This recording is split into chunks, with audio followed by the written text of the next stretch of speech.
Good morning. How are you all doing? Welcome back again to Come Out of Babylon Bible Study. Um, this is a new week, so you're going to do another Bible study. And as I said last time, today we are going to do ancestor worship. Last time we were talking about the gods of Babylon. Today we are going to study ancestor worship. And as you all know, my name is Grace Byakagara, and I love sharing Come Out of Babylon because it is a burden that the Lord has put in my heart to share with everyone what does it mean to come out of Babylon, and how they should practically what they should do to come out of Babylon. So today we are going to talk about the ancestor worship because it is a very important topic. Many of us probably we don't hear about this in church, so it is good to talk about it. God bless you as we are going to study about this topic. So for the agenda of today, Bible study, we will start by talking about a brief background of ancestor worship, like what is ancestor worship, what does it mean? And then another thing, we'll talk about the ancestor worship in Africa. I will focus more in ancestor worship in Africa. Then I will end up by talking about the deception that we find in ancestor worship, the deception. We will also talk about that. So ancestral worship is a huge topic. If you go to history and study about it, it's very huge. So I'm going to give you like a brief background, like just a brief, not everything. You can go, in the last slide, I put the link of the Encyclopedia Britannica. So you can go there if you want to read about the whole thing about ancestor worship. So it is very interesting. You can read about it, but here I'm just going to give you like a brief history about ancestor worship. So according to history, ancestor worship it is believed to start in the late period of Neolithic period. That is where it's believed to start. And then ancestor worship, it is the veneration of the dead. Their influence on the living and the families. So basically they are venerating the dead, the people who died, their grandpa, their grandma, and then they are venerating they believe that these people, they are still acting on the very active on their life and their family. And then this spirit, the spirit of the grandma and the grandpa who died, they believe that they are there to provide guidance and protection to the descendant. So they are believed to be like the guardian of the family. So my grandpa, my grandma, these people, they are like keeping us. They're keeping our family. They're keeping our children. They're keeping our clan. So that is the like the core belief of the ancestral worship. So they venerate the dead because they believe the dead they are still alive. They're just in another world. They are still alive, and these people, they have a function that they do in among the living, among the family that they left behind them. Yes, if I can explain like that. So, and then another thing, that is not sufficient for someone to be venerated. It is only those who live a full measured life, cultivated moral value, and achieve social distinction. And so these are the people who are venerated. So you can die, but if you're not someone who achieved a social distinction, nobody is going to venerate you. In ancestral worship, it is someone who did something of a great moral value, and then achieve social distinction, social status, that is the person they venerate. So it is not everyone who is venerated in the ancestral worship. Another thing that we can talk about ancestral worship is that they do sacrifice during veneration. They do sacrifice. So this sacrifice, they are daily, weekly, or monthly. So it is not the same. So they also do propitiation. What is propitiation? Propitiation is the kind of sacrifice that people do to appease the spirit. Maybe the family has done something wrong, and then the spirit that guards the family is angry against the family. So people do sacrifice to appease the spirit. So sometimes it is food, it is drink. Sometimes it is they will slaughter a goat or a sheep. All of that, they will do it to appease the spirit. And then, so it is called propitiation. And then during the daily, for example, during the daily a sacrifice, what they do, it is libation. Libation, it is sacrifice of liquid, like milk. Sometimes we have seen this in a video where people pouring milk on earth, and then they make some short incantation, or people pour beer. They pour beer on earth, and then they just on the soil, and then they make some small incantation. So all of this, they are giving. Sometimes we even see people. For those of us, I'm saying this because I grew up in a Christian family and we don't do ancestral worship, but I have seen people doing ancestral worship. So there's beer, there's a lot of beer, there's a lot of food. They put food and then on the picture, and then they give they put food on the table where there's a picture of the ancestor.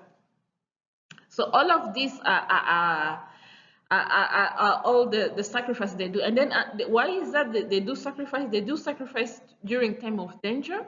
They want the spirit to help them. And then sickness, crop failure, or where there's a building construction.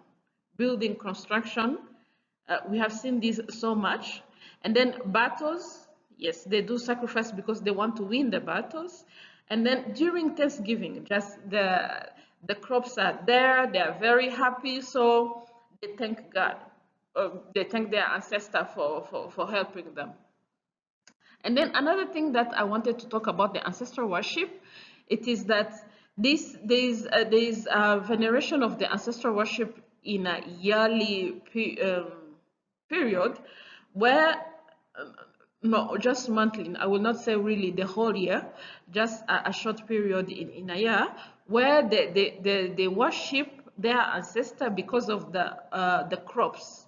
So they believe the ancestor died, and then they went to the soil, and then they make the crops coming. Like they have because of the death of the ancestor, there's plenty of food. There's plenty of food. So this belief, you find it among the Chinese, the Hindus, the Buddhists. You'll find that that feast of the harvest feast. You'll find it really here in Rwanda. The feasts of the harvest mainly happen in it happened in August, not mainly happen in August. It happened in August.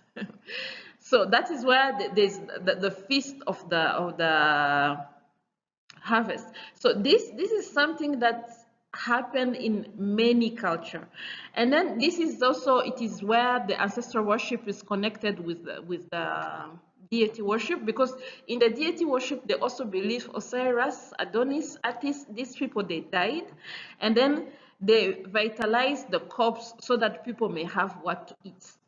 So there's kind of a similarity between deity worship and the ancestral worship when it comes to the feast of harvest. So let's move to the African ancestral worship. So one thing that we should all understand about ancestral worship, especially in Africa, Ancestral worship, it is, these people, they believe there's a creator God. They believe this God who created everything. But this God who created everything went far away withdrew himself from human being. So he went far away from human being. And then he doesn't work with human being anymore.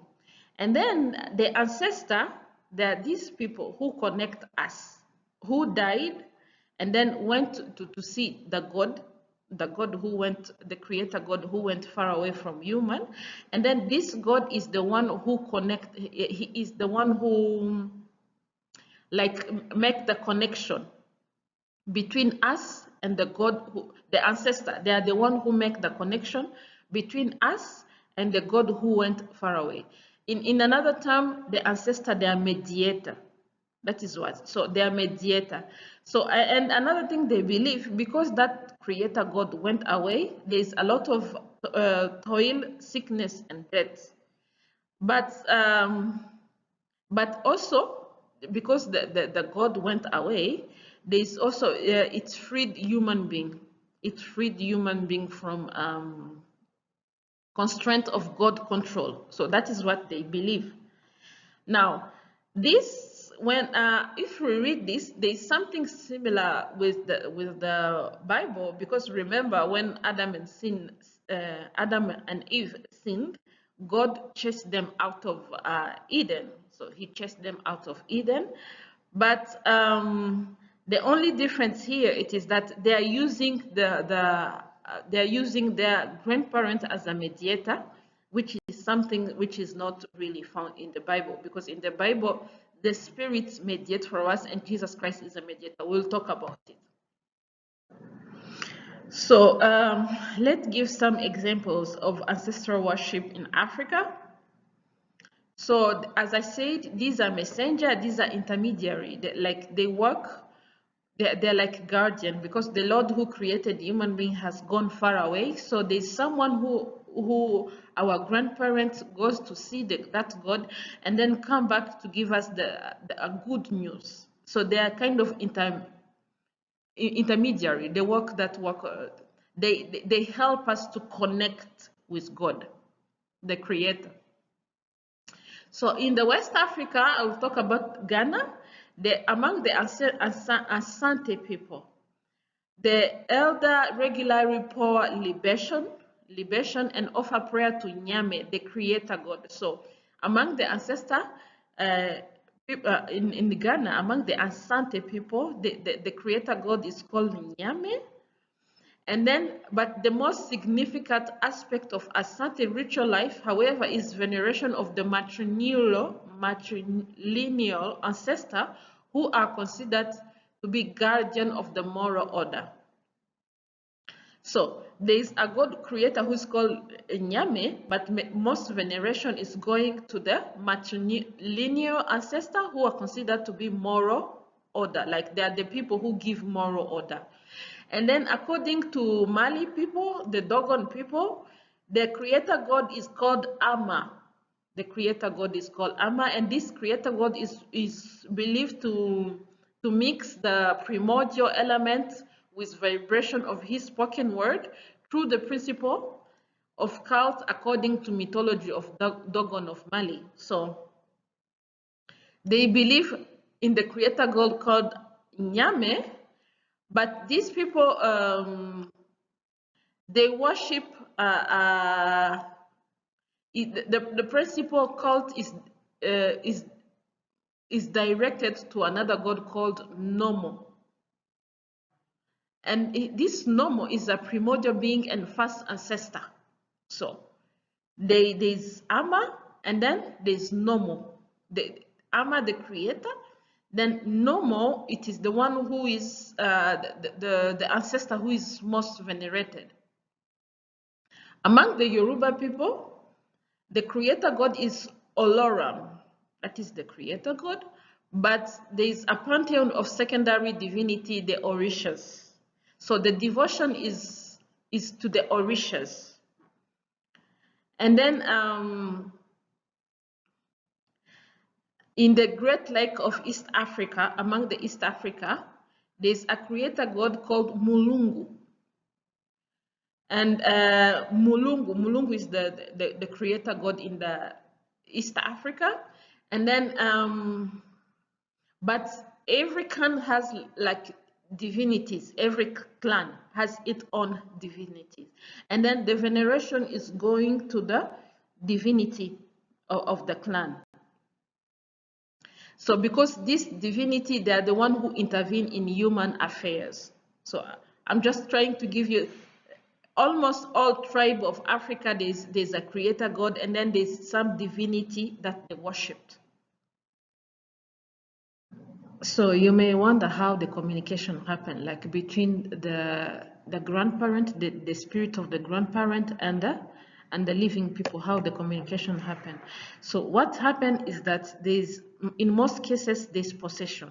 So there's this person, maybe a priest or a chosen person, who is possessed by the spirit, and then through the person, there's communication between the spirit, the dead spirit, and the people and the living.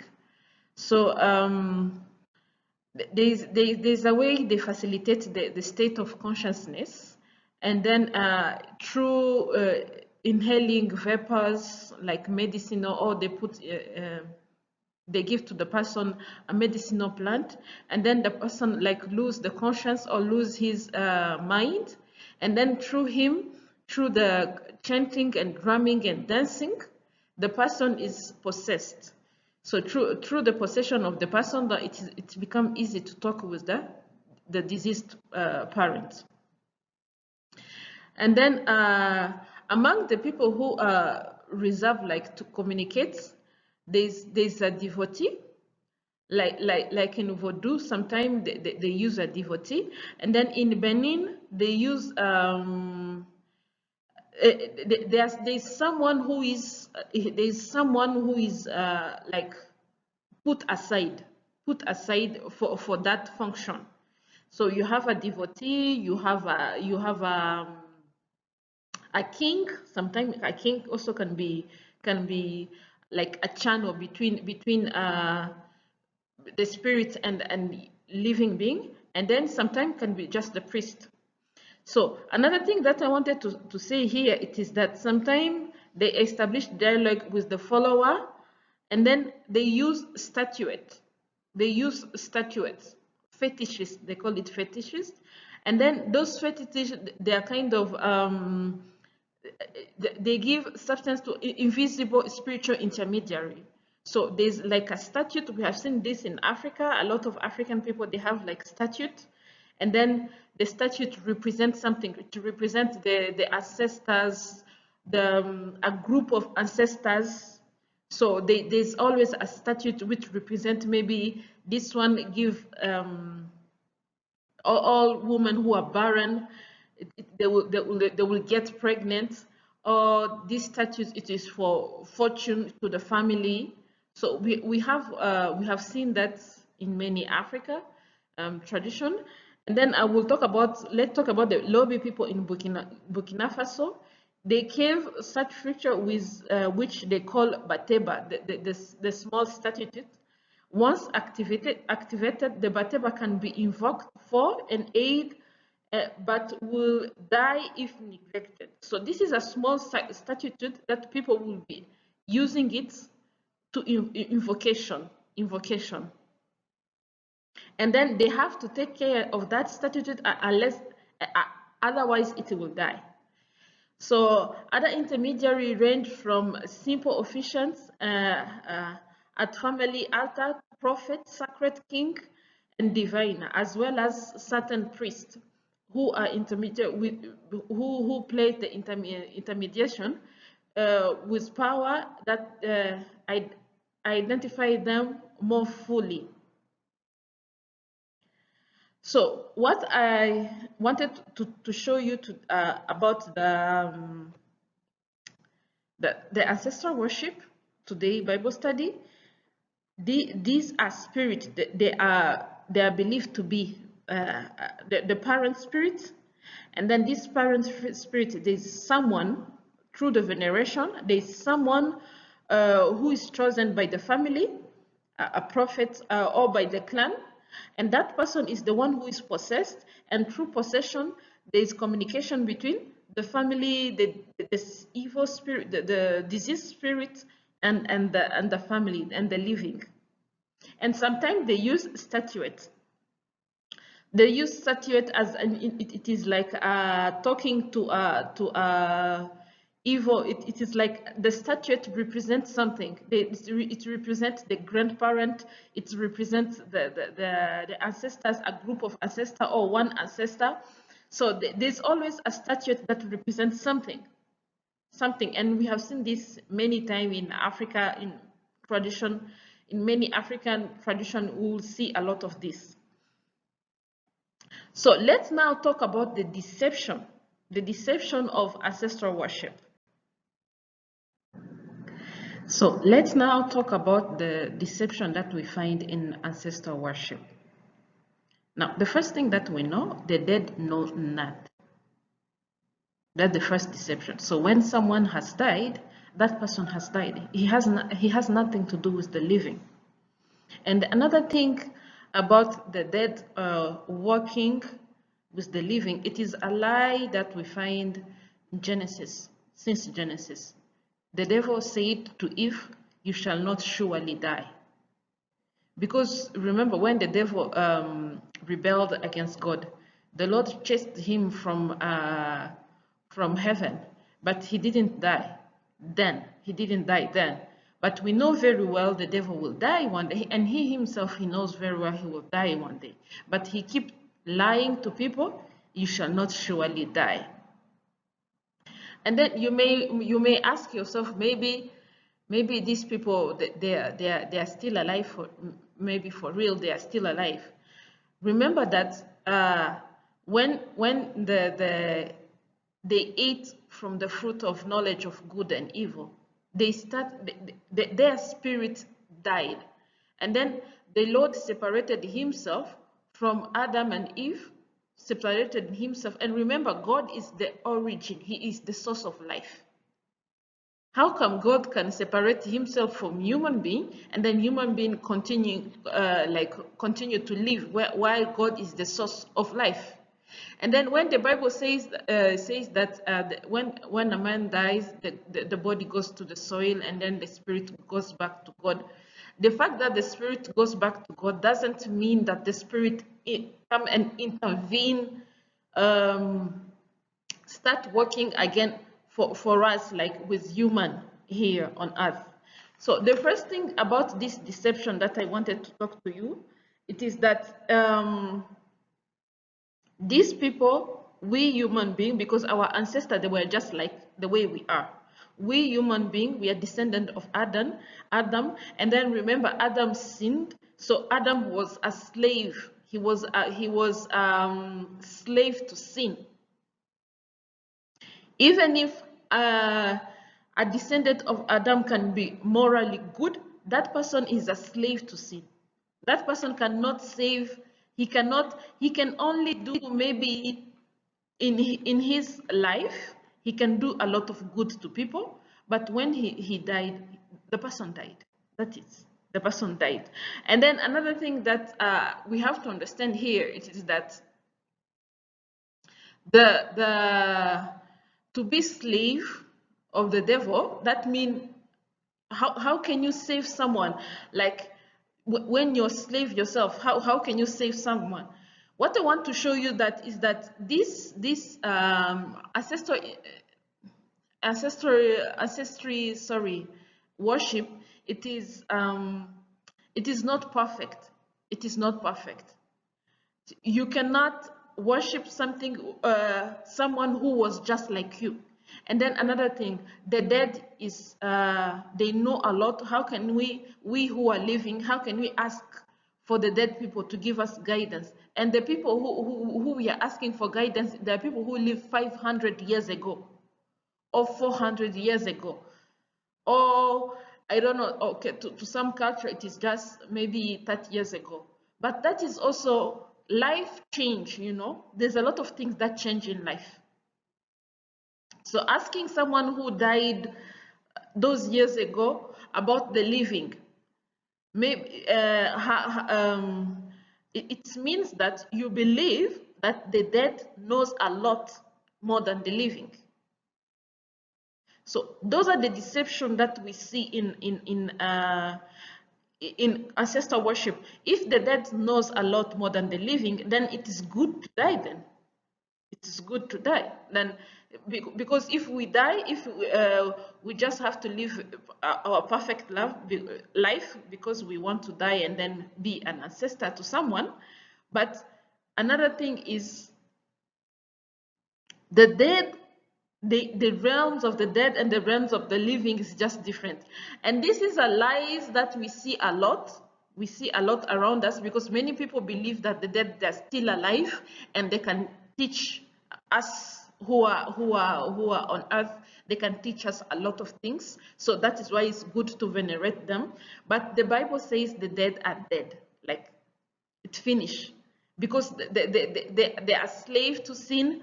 They separated themselves from God. So the dead are dead. That's it. And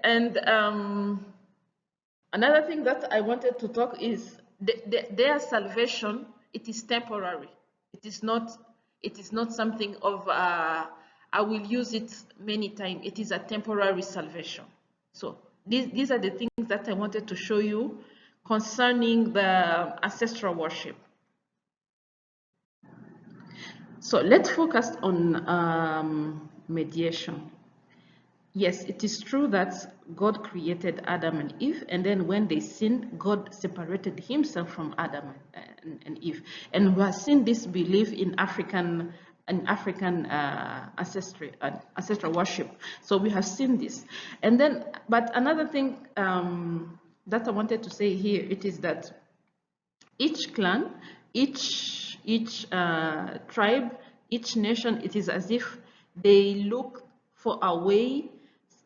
They may get like intermediation, like someone who can speak for their behalf on God. And then that God is where? Is in heaven. So the ancestor, they're the one who do that job. But here, the Bible tells us about a better intermediary, a better person who do intermediation, or a better intermediary, if you can say that. So, and that person, it is Jesus. That person is Jesus. Let me tell you about Jesus. Jesus, no, he came from heaven. That is the first thing. And then Jesus was the creator. The creator himself. When God was creating human being, Jesus was there. He was there creating human being with God. They were there together. And then he's the one who came from heaven. He is the one who knows how God is. The Bible called Jesus the image of God. So Jesus is the person who revealed to human being how God is. He revealed to human being how God is because he knew very well we human beings, we could not just by our moral life to understand everything about God. So he revealed to us how human being is. And then another thing that Jesus Christ did, he was the one who came. He was the one who he became human being so that he may understand human being. And then another thing, that he delivered us from the bondage of sin, because delivering from the bondage of sin, it is the foundation of all solution of suffering and death. So that is what Jesus Christ did. And then another thing that he did, he made sure his sacrifice, his death and resurrection will be for everyone, African, European, Asian, Jewish, American, like everyone. And on top of that, his sacrifice was, he died and then came back to life. So he is not just an ancestor who died and then never came back to life. He died and came back to life. So I want to show you how Jesus Christ is the best mediator is the best mediator. Even though maybe the ancestral worship has success, I don't know when, in the past, maybe the ancestral worship had success, but today, with Jesus Christ's death and resurrection, Jesus Christ is the best mediator. Because he is the one who he recreates human being. He revealed God very well. He knows how human being will behave, and then he recreates us. Like the fault that Adam did, in Jesus Christ, the fault is just swallowed, if I may use the word swallowed like that. So there's a lot of deception. The first deception that about ancestral worship, it is that they make us believe that the ancestors, they are still alive. Another deception about ancestral worship is that they make us think that God of the living is God of the dead. They are the same people. The God of the living, the God of the dead, they're the same people. They are not the same people. God is God of the living. The one who created life is God of the living. And everyone who to worship him, you have to be alive to worship him. And I wanted to show you that Jesus Christ is the best mediator. Even if he's not, his origin is not from Africa, but he is the one who created all human beings. He is the one who created all human beings. He is, and we human beings, we are all from one Father. Africa, Europe, Asia, we are all from one Father. So I just wanted to show you how Jesus Christ is the best mediator. And this ancestral worship is a deception. Hope you have learned something from all this discussion Bible study.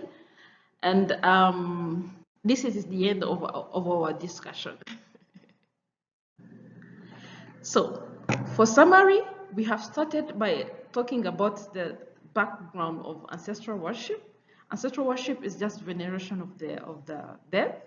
And then not all dead are venerated. Those who show good moral value, they're the one who are venerated. And then we see that each clan, each tribe has their own god, and that can bring it can bring like separation, because it is not the same the same belief. And then another thing that we saw about ancestor worship, because we talked about the ancestor worship in Africa. Ancestral worship, it is everywhere. We saw that it's everywhere in the world. And then we also saw that they do propitiation, they do daily, weekly, and monthly sacrifice. We saw all of that. And another thing that we saw that in Africa, they believe that the God who created human being went to live far away. He separated himself from human being. And then the ancestor, they are the people who plays the intermediation between us and God. So another thing that we saw from ancestor worship is that these people, we saw that there's a lot of deception in it. That is something that we saw. We saw these people, when a human being died, he died.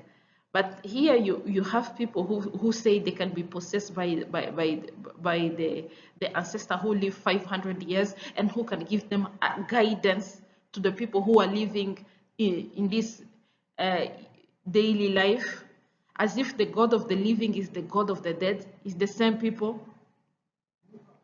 So here we saw the deception. And then another thing that I talked about, it was Jesus Christ, the best mediator.